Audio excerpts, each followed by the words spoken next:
प्रणिपात गुरुदेव।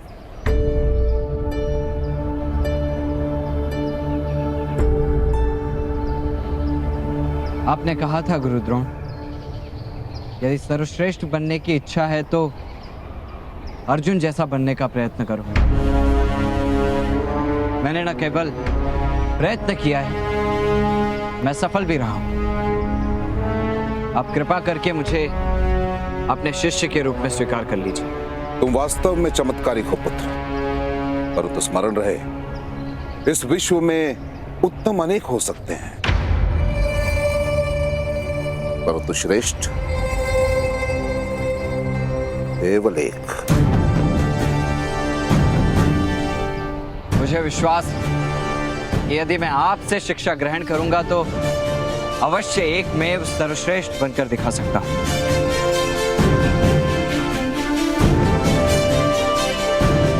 विश्वास तो मुझे भी है पुत्र, परंतु मैं विवश हूं, क्योंकि मैं केवल और केवल राजकुमारों को ही शिक्षा देता हूं।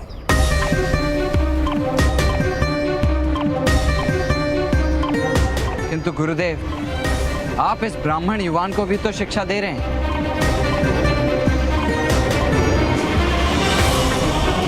यह मेरा पुत्र है अश्वत्थामा, और एक पिता के ज्ञान पर पुत्र का पूर्णता से अधिकार होता है। और क्या जिस मनुष्य को शिक्षा प्राप्त करने की लालसा है, उसे भी क्या ज्ञान पर अधिकार प्राप्त नहीं होना चाहिए? गुरुदेव, शिक्षा किसी की पैतृक संपत्ति नहीं है, और योग्यता जाति नहीं देखती। क्योंकि योग्यता एक प्रवाह है जिस पर अंकुश लगाना असंभव है।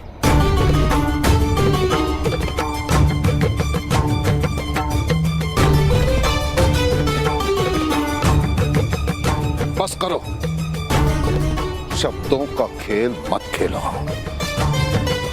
मैं तुम्हें अपना शिष्य नहीं बना सकता, कदापि नहीं। जैसे आभूषण बनने का भाग्य केवल स्वर्ण के पास होता है और लोहे के पास केवल कवच बनने का, इसके अतिरिक्त तो कुछ नहीं, वैसे मनुष्य का भी भाग्य होता है, उसके अतिरिक्त उसे कुछ नहीं मिलता। किंतु गुरुदेव, शास्त्र कहते हैं कि ईश्वर की कृपा से तो भाग्य भी परिवर्तित हो सकता है, और गुरु की श्रेणी तो ईश्वर से भी ऊंची मानी गई है।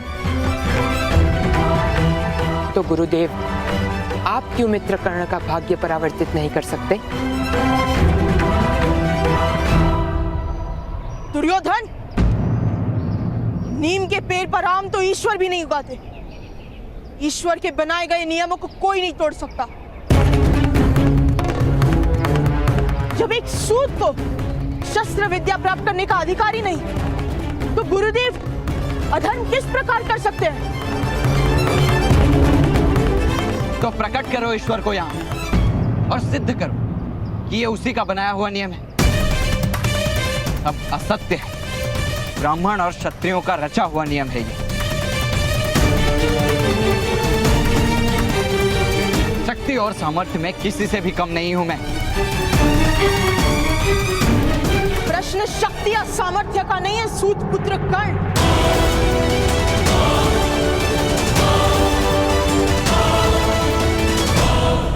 प्रश्न है जीवन कार्य का।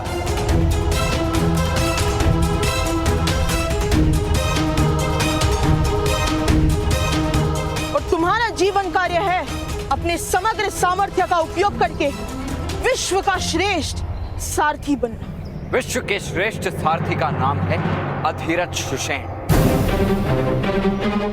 और ये उसका पुत्र विश्व का सर्वश्रेष्ठ धनुर्धारी बनकर दिखाएगा।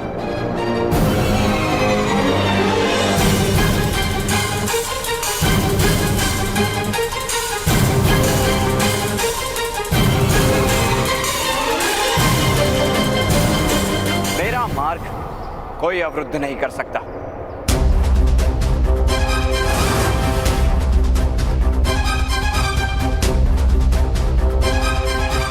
वृकोदर भीम, विस्मरण हो गया कि लंका नरेश रावण भी एक वानर अंगद का पैर भूमि से नहीं हटा पाए थे। तो तुम में क्या शक्ति?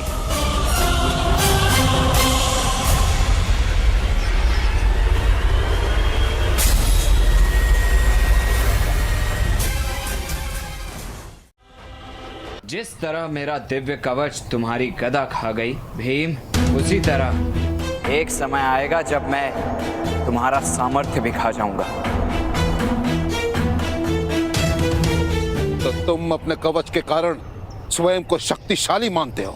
मेरा कवच तो ईश्वर की दी हुई कृपा है और मैं कृपा को शक्ति नहीं मानता गुरुदेव।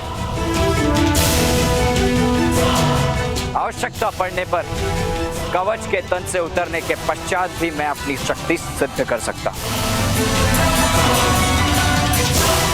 किंतु उसके लिए मुझे एक अवसर की आवश्यकता होगी। मैं एक बार फिर विनती करता हूं कि मुझे अपने शिष्य के रूप में स्वीकार करके मुझे एक अवसर दीजिए। आप अर्जुन को श्रेष्ठ करने का प्रयास कर रहे हैं, किंतु बिना प्रतिस्पर्धा के आपके शिष्य की श्रेष्ठता किस प्रकार सिद्ध हो सकती है?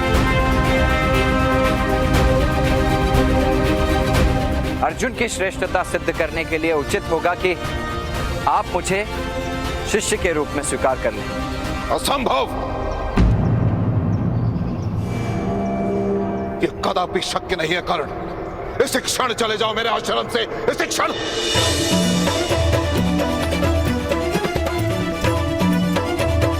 तुम अपने अहंकार की पुष्टि करने के लिए ज्ञान ढूंढ रहे हो, परंतु मेरी एक बात का स्मरण रहे कर्ण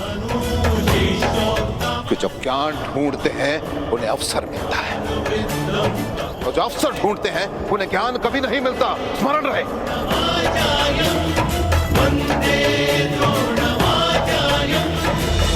और अर्जुन को ज्ञान की अपेक्षा है, इसलिए मैंने प्रण लिया है कि मैं अर्जुन को इस संसार का सर्वश्रेष्ठ धनुर्धर बना के दिखाऊंगा।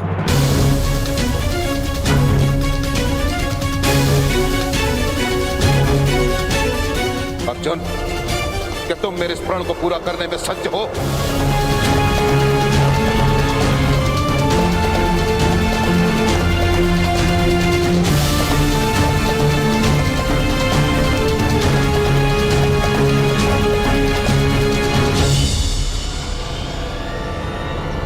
जी गुरुदेव।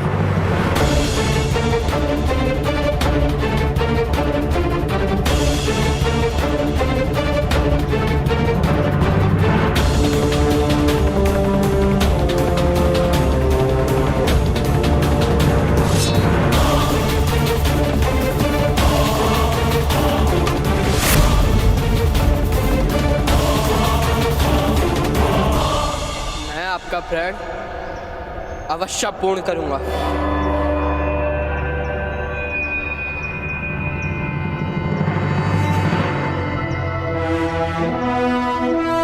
मैं प्रण लेता हूं, मैं विश्व का सर्वश्रेष्ठ धनुर्धर बन के दिखाऊंगा।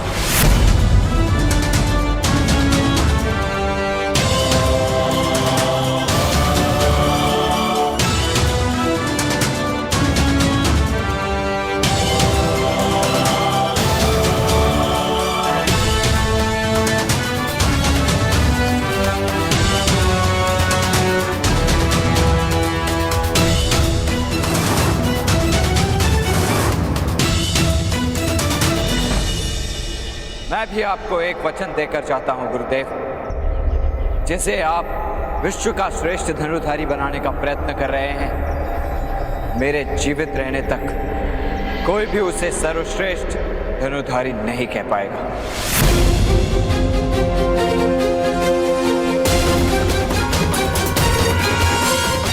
अपने आप को सिद्ध करने के लिए उसे मुझसे प्रतिस्पर्धा करनी होगी। बस करो सूतपुत्र।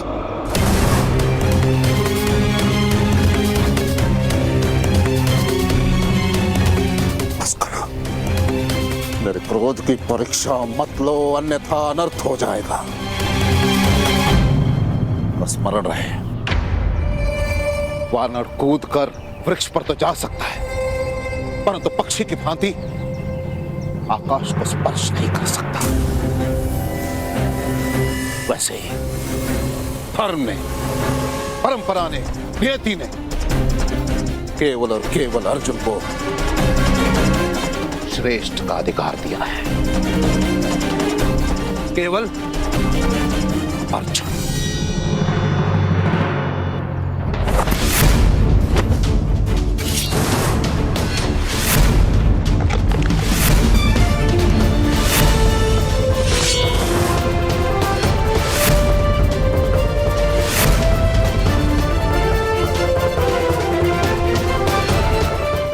एक क्षत्रिय का हो या सूत का, होता सदैव लाल है गुरु द्रोण।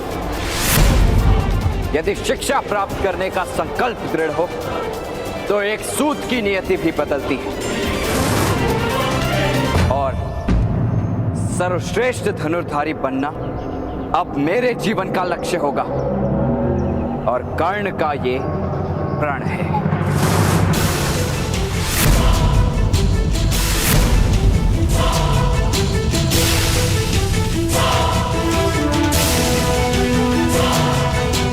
जन्म केवल श्वास का अधिकार देता है, कर्म देता है विश्वास का अधिकार गुरु द्रोण। मुझे विश्वास है कि विश्व का सर्वश्रेष्ठ धनुर्धारी केवल मैं बनूंगा। मेरे सामर्थ्य की चुनौती है आपके परंपराओं को।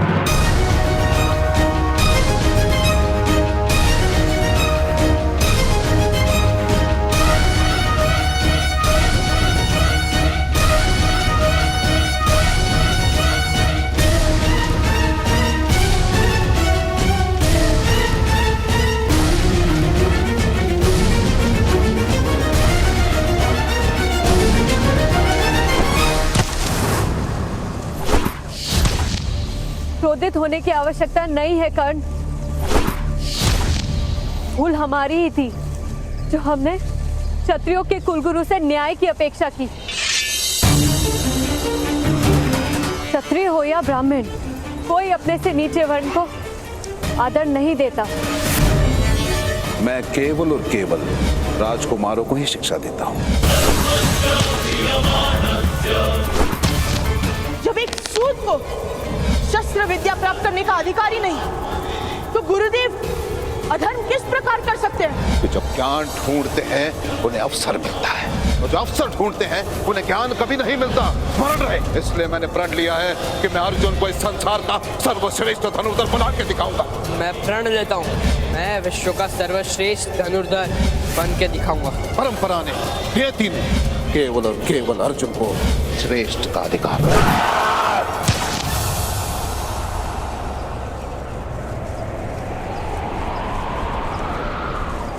तुम्हें न्याय पाने के लिए उन्हें चोट पहुंचानी होगी कर्ण। उन्हें ये अधिकार मत दो कि वो तुम्हें आहत कर सके। आहत हूं मैं वृषाली, चोट की हत्या से आहत हूं, सूतों पर हो रहे अत्याचार से पीड़ित हूं, इस अन्याय से क्रोधित भी हूं, किंतु पराजित नहीं। उन्हें लगता है कि यदि आचार्य द्रोण नहीं सिखाएंगे तो कर्ण विश्व का सर्वश्रेष्ठ धनुर्धारी कभी नहीं बन पाएगा। किंतु आहत तो वो होंगे जब उन्हें ज्ञात होगा कि कर्ण आचार्य द्रोण की शिक्षा के बिना भी विश्व का श्रेष्ठ धनुर्धारी बन गया।